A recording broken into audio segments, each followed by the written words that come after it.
इसी सिलसिले में आज की कहानी बहुत सारे लोगों ने अपनी क्राइम तक फैमिली की फरमाइश की, बल्कि काफ़ी वक्त से थी, और मुझे अफसोस है कि काफ़ी देर के बाद इसका नंबर आया, लेकिन आज कहानी पेश है। हमारी दुनिया में हमारे आसपास बहुत सारे राज रहस्य बिखरे पड़े हैं और कोशिश की जाती है उसको सुलझाने की, समझने की, लेकिन कई राज, कई रहस्य ऐसे हैं जो हमेशा के लिए राज और रहस्य ही है। न सिर्फ इंसानों ने, अलग अलग पुलिस एजेंसियों ने, सरकारों ने, बल्कि कई बार वैज्ञानिकों ने भी कोशिश की कुछ राज को सुलझाने की, उनके सवाल के जवाब सामने लाने की, लेकिन वो सामने नहीं आ पाया। आज की कहानी ऐसी ही है। ये कहानी है एक ऐसे झील की, ये कहानी है एक ऐसी घाटी की जहाँ पर रहस्यमयी तरीके से कंकाल मिले। 200 से ज़्यादा कंकाल एक झील में, करीब 80-85 साल से ज़्यादा हो गए झील के इन कंकालों का सच सामने लाने में, लेकिन आज भी कोई दावे से नहीं कह सकता कि ये कंकाल कहाँ से आए, किनके हैं, क्यों यहाँ पहुँचे, किस हालत में पहुँचे, इनकी मौत कैसे हुई, कौन जिम्मेदार है। तो ये आज भी एक राज है। बहुत सारे लोगों ने कहा था रूपकुंड की कहानी सुनाए। उत्तराखंड के चमोली ज़िले में ये इलाका आता है, ऊंचाई पर है, हिमालय और हिमालय से मिलती जुलती है, और हिमालय के आसपास के इलाकों में अपने आप में बहुत सारे राज हैं, रहस्य हैं, जो धीरे धीरे करके हमारे सामने उस तरीके से आते हैं जैसे सर्दियों में पूरा हिमालय बर्फ़ की चादर में ढक जाता है और जब गर्मी आती है तो बर्फ़ पिघलना शुरू होता है, और उस बर्फ़ के पिघलने के बाद नई नई चीज़ें हमारे सामने आती हैं। इस रूपकुंड कंकाल की कहानी भी कुछ ऐसी ही है। सर्दियों में जब बर्फ़ का चादर चारों तरफ पसरा पड़ा था तब ये दिखाई नहीं दिया, लेकिन जब गर्मी में बर्फ़ पिघलना शुरू हुआ तो एक झील ने कंकाल उगलना शुरू कर दिया, और 1, 2, 3, 4 नहीं बल्कि 200 से ज़्यादा कंकाल, इंसानों के कंकाल, जिनकी मौत को लेकर आज भी सवाल है। समुद्र से हज़ारों फीट की ऊंचाई पर यह रूपकुंड झील है। उत्तराखंड के, जैसे मैंने बताया, चमोली इलाके में है ये झील, और इस झील से पहली बार कंकाल के मिलने का पता तब चला जब बर्फ़ ने पिघलना शुरू किया और इस झील का ये सच सामने नज़र आया। रूपकुंड खूबसूरत इलाका है बहुत, लेकिन अपने साथ बदसूरती की इतनी कहानी समेटे हुआ है कि लोग डरते हैं। कहते हैं कि यहाँ पे अगर कोई रात को गया या कोई अकेला गया तो लौट के नहीं आया। ऐसा क्यों है नहीं मालूम, इसके पीछे का राज क्या है नहीं मालूम। कई कहानियाँ उसको लेकर सामने आई। एक कहा गया शुरुआत में कि इंसानों के कंकाल का मतलब क्या है ऐसे इलाके में, एक झील में, और इतने सारे एक साथ। तो अलग अलग तमाम कहानियाँ किससे सामने आए, अलग अलग लोगों ने जांच की। एक आया कि जब सेकेंड वर्ल्ड वॉर चल रहा था, द्वितीय विश्व युद्ध, तो उसी दौरान में एक अंग्रेज़ अफसर थे जिनका नाम था, बल्कि फॉरेस्ट गार्ड थे, और ये चमोली और उसके आसपास पोस्टेड थे ब्रिटिश काल में, सेकेंड वर्ल्ड वॉर के दौरान। और कहते हैं कि इसी अंग्रेज़ अफसर जो फॉरेस्ट गार्ड था, सबसे पहले उसने इस रूपकुंड की झील और उस झील के कंकाल का सच दुनिया के सामने यही फॉरेस्ट गार्ड लेकर आया था। वो वहाँ से गुजर रहा था, गर्मियाँ शुरू हो चुकी थी, बर्फ़ पिघल रहा था, और तभी उसकी नज़र इस रूपकुंड झील में पड़ी और उसकी आंखें पथरा गई जब उसने देखा झील में कंकालों को तैरते हुए। पहले तो उसे कुछ समझ में नहीं आया, फिर अपने लोगों के साथ गया और उसके बाद उस झील के कंकाल को जब देखा तो सभी की आंखें फटी की फटी रह गई। करीब 200 चूँकि कंकाल थे, कुछ हड्डियाँ टूट गई थी, लेकिन अंदाज़ा लगाया गया कि 200 या उससे ज़्यादा इंसानों के कंकाल हैं ये। फिर उस फॉरेस्ट गार्ड ने अपने सीनियर सुपीरियर अफसरों को खबर दी। इसके बाद वहाँ टीम पहुँची और वहाँ से उन कंकालों का सच तलाशने की कोशिश शुरू की गई। तो एक अंग्रेज़ अफसर के ज़रिए पहले बार रूपकुंड का सच हमारे सामने आया। अब ये हुआ कि इतने सारे कंकाल, चमोली का ये इलाका, यहाँ तक कौन कैसे आ सकता है, सामूहिक तौर पर इतने सारे इंसानों का कत्लेआम कैसे हो सकता है, या फिर ये किसी और हादसे का शिकार हुए हैं। तमाम बातें, तमाम सवाल सामने जहन में थी। जांच शुरू हुई, अलग अलग अंदाज़ा लगाया गया। जो पहली चीज़ सामने आई वो ये थी कि शायद ये जो कंकाल हैं ये जापानी सैनिकों के हैं। इसके पीछे तर्क ये दिया गया कि सेकेंड वर्ल्ड वॉर के दौरान जापानी सेना भारत में घुसपैठ करने की कोशिश कर रही थी, और इसी घुसपैठ के दौरान वो इस चमेली इलाके से गुजरती है, चमोली के इलाके से, और यहाँ पे शायद ख़राब मौसम की वजह से वो फंस जाती है,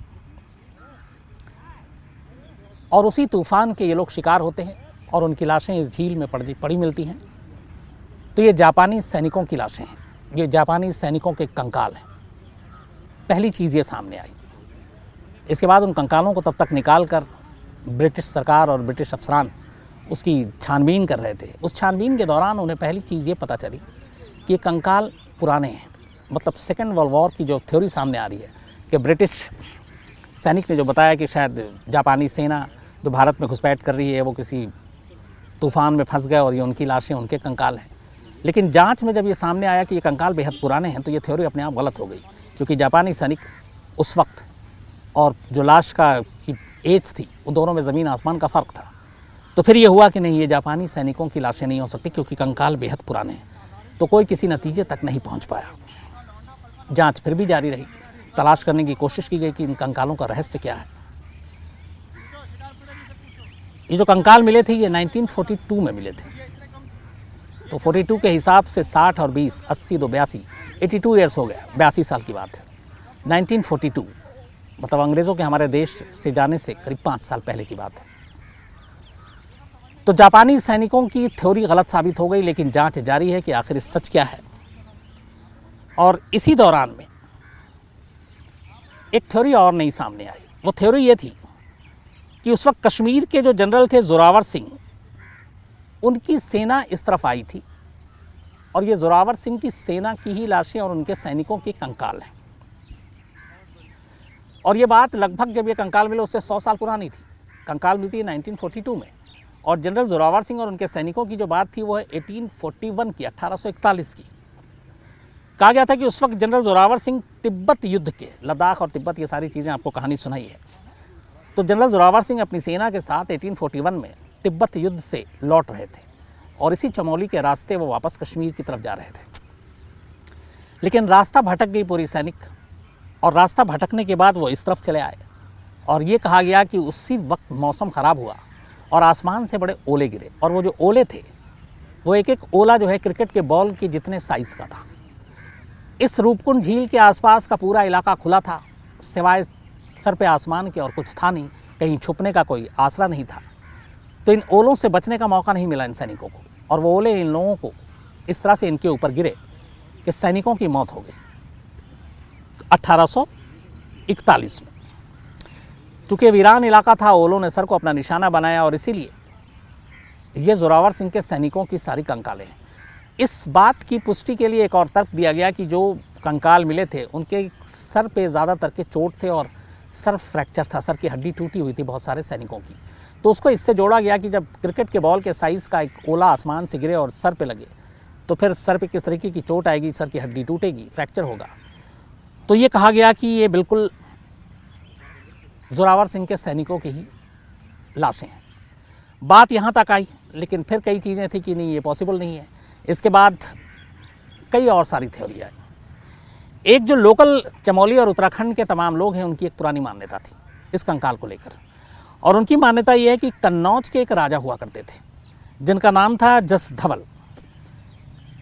तो कन्नौज के राजा जसधवल अपनी, उनकी जो पत्नी थी वो उस वक्त गर्भवती थी, और उस गर्भवती पत्नी के साथ ये तीर्थ यात्रा पर निकले थे। इनको हिमाचल पर, बल्कि हिमालय पर मौजूद एक मंदिर है, बहुत ही मशहूर मंदिर, नंदा देवी मंदिर। तो उस नंदा देवी मंदिर में दर्शन के लिए जाना था अपनी गर्भवती पत्नी को लेकर। इस नंदा देवी मंदिर में हर 12 साल में एक बहुत बड़ा समारोह होता था, और यहाँ पे बहुत ज़्यादा लोग, दर्शालु जो है वो आया करते थे, भीड़ हुआ करती थी। तो वो 12 साल पूरे हो रहे थे, पत्नी गर्भवती थी, मन्नतें मांगी थी, तो वो अपने पूरे काफ़िले के साथ, लाओ लश्कर के साथ, राजा जसधवल अपनी गर्भवती पत्नी को लेकर नंदा देवी के मंदिर दर्शन के लिए जा रहे थे। हालांकि कई लोगों ने उनको ये सलाह दी थी कि इस तरीके से लाओ लश्कर तामझाम ढोल नगाड़ों के साथ न जाएं, नंदा देवी बुरा मान जाएंगी, कुछ अपशकुन हो जाएगा। लेकिन राजा नहीं माने, बेहद खुश थे कि पत्नी गर्भवती है, सिंहासन का एक उत्तराधिकारी आ रहा है, और वो यात्रा पर निकल पड़े। हालांकि उन्हें बार बार कहा गया कि इससे देवी नाराज़ होंगी जिस तरीके से आप इस यात्रा पर निकले हैं। उसके बाद स्थानीय मान्यता के मुताबिक हुआ ऐसे ही। अचानक यात्रा के दौरान जब ये राजा की यात्रा चमोली के आसपास पहुंची, इसी रूपकुंड झील के पास, मौसम ख़राब हुआ, तूफ़ान और उस तूफ़ान में ये पूरी रथ यात्रा में शामिल जो लोग थे वो घिर गए और ये तमाम लोग उस बर्फीले तूफ़ान की चपेट में आकर इनकी जान चली गई। और ये कंकाल उन्हीं लोगों के हैं। एक पहली थ्योरी थी कि कंकाल बेहद पुराने हैं, तो बहुत सारे लोगों ने इसको माना कि ये जो राजा की यात्रा निकली थी ये भी काफ़ी पुरानी है। तो उन दोनों को जोड़कर देखा गया और कहा गया कि ये कंकाल है, लेकिन इसको लेकर भी कोई पुख्ता सबूत चाहे वैज्ञानिकों के ज़रिए या इतिहासकारों के ज़रिए सामने नहीं आया। तो ये भी एक मिथ, एक कहानी रही। लेकिन ये स्थानीय मान्यता जो है, जो उत्तराखंड की बात करें हम, तो उनका सबसे ज़्यादा प्रबल, सबसे ज़्यादा भरोसा इसी बात पर है कि ये राजा की जो यात्रा थी नंदा देवी के मंदिर तक, ये सारे कंकाल उनके लोगों के थे। दुनिया भर के वैज्ञानिकों ने अलग अलग थ्योरी के लेकर अपनी अपनी जांच की, क्योंकि उनके लिए भी एक बड़ा अजीब सब्जेक्ट था कि 200 से ज़्यादा कंकाल एक रूपकुंड की झील में कहाँ से आए, किनके हैं। तो इस चुनौती का सामना करने के लिए बड़े सारे वैज्ञानिक सामने आए थे कि इस राज को वो सुलझाएंगे, समझेंगे, लेकिन राज सामने नहीं आया। रहस्यमयी झील की जांच की गई, कंकाल की जांच की गई, लेकिन एक मुश्किल ये थी कि जिस जगह पे ये रूपकुंड झील है वो आसपास का एरिया बेहद ख़तरनाक है। वहाँ पे हमेशा लैंडस्लाइड होती है, भूस्खलन होता है और दर्रे गिरते हैं अलग अलग मौसम में। तो लैंडस्लाइड की वजह से बड़ी मुश्किलें आती हैं। इसके अलावा ये भी था कि एक बहुत सारे कंकाल को लोग वहाँ से उठा कर ले गए और अलग अलग कारणों से ले गए।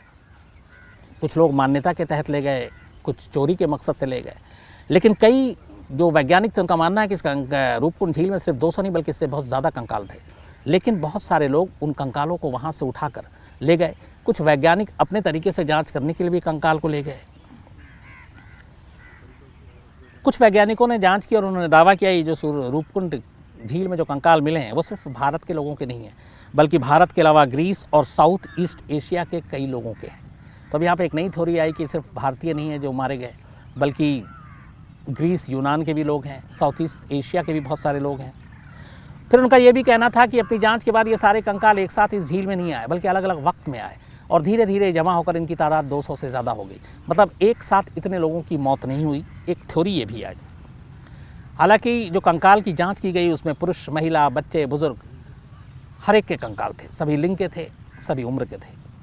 तो यहाँ पे कई चीज़ें हुई कि अगर इसमें सारे शामिल थे तो फिर ये सैनिक की टुकड़ी नहीं हो सकती, तो फिर कौन लोग हो सकते हैं। लेकिन एक और चीज़ थी कि क्या ये सारे एक परिवार, एक वंश के लोग थे, तो वो बात गलत हो गई, क्योंकि बाद में डीएनए किया गया तो पता चला कि वो जो कंकाल मिले हैं वो सभी का एक दूसरे को कनेक्शन नहीं है, वो अलग अलग है। डीएनए ने बताया कि अलग अलग हैं। तो ये क्लियर हो गया कि एक ही परिवार, एक ही वंश के कंकाल नहीं थे और किसी भी एक ग्रुप या परिवार से इन कंकालों का डीएनए मैच नहीं किया गया। एक थ्योरी ये आई कि ये जो सारे लोग थे ये उस वक्त किसी महामारी के शिकार होकर मारे गए। कोई एक ऐसी बीमारी, जैसे अभी एक कोरोना है, महामारी है, तो उस वक्त भी कोई ऐसी एक महामारी आई जिस महामारी का ये शिकार एक पूरा एक इलाका हो गया और इसीलिए ये सारे लोग एक साथ मारे गए और इनकी तादाद 200 से ज़्यादा थी। लेकिन जब इसकी जांच की गई कंकालों को सामने रखकर, तो महामारी में किस चीज़ या किस बीमारी से मौत हुई, इसकी जब तफ्तीश और जांच की गई तो पता चला कि इन लोगों में ऐसे कोई भी कीटाणुओं के अंश नहीं मिले, ऐसी कोई भी बैक्टीरिया नहीं मिली जो ये साबित करे कि ये सारे लोग किसी महामारी, किसी बीमारी का शिकार होकर मरे थे।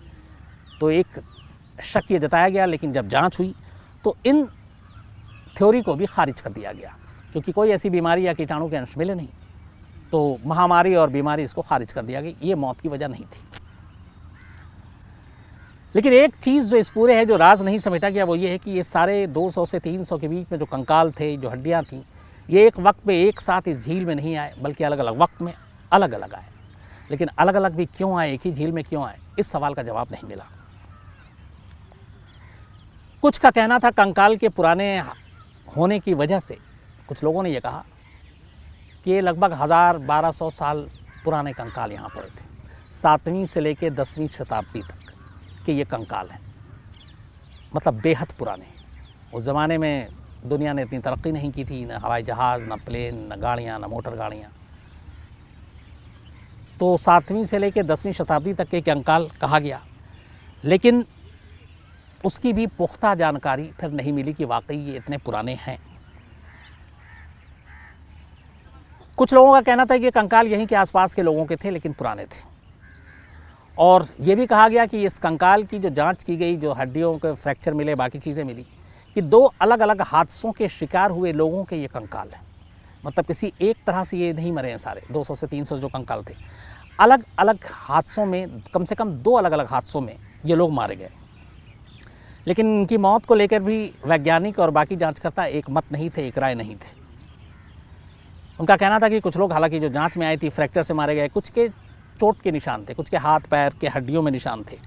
और इसको लेकर अंदाज़ा जताया गया कि चूँकि अचानक बर्फीला तूफ़ान आया, आसपास में बिल्कुल कोई वीरान इलाका है, पथरीला इलाका है, तो शायद भागने, गिरने, पड़ने से ये चोटें आई और इसी वजह से तूफ़ान में घिरकर उनकी मौत हुई। कुछ को सर पे लगी, कुछ के हाथ पैर में लगे, कुछ के बाकी जिस्म की हड्डी में लगे। लेकिन एक चीज़ आई कि सारे चोट जो है ये इशारा करते हैं कि बर्फीले तूफ़ान में ओले ज़रूर गिरे और ओले का साइज़ बड़ा बड़ा था, जिसकी वजह से शायद ज़्यादा गहरा ज़ख्म आया और जिसकी वजह से इन लोगों की जान गई। तो अलग अलग थ्योरी, जापानी सैनिक, कश्मीरी general, south east Asia, Greece, Bharat के नागरिक, 7वीं से 10वीं शताब्दी, एक राजा की यात्रा, स्थानीय लोग, महामारी, बीमारी, ओले, हाथ से भगदड़ अंधड़ में भागना दौड़ना, उसकी वजह से फिसलना मरना, दर्जनों थ्योरियां आई। सैकड़ों वैज्ञानिकों ने इस पे काम किया, अलग अलग सरकार ने अपने अपने तरीके से इसकी जांच कराई। लेकिन रूपकुंड में 200 से 300 इन कंकालों के सच की सही वजह क्या है, कहाँ से आई, मौत की वजह क्या है, कौन लोग हैं ये, कहाँ के लोग हैं ये आज भी एक राज है। 1942 में पहली बार ये सामने आया, आज 82 ईयर्स बीत चुके हैं, लेकिन इसके ऊपर कोई पुख्ता तौर पर ये नहीं कह सकता कि इन कंकालों की मौत की वजह, इन कंकालों की मौत का सच है क्या।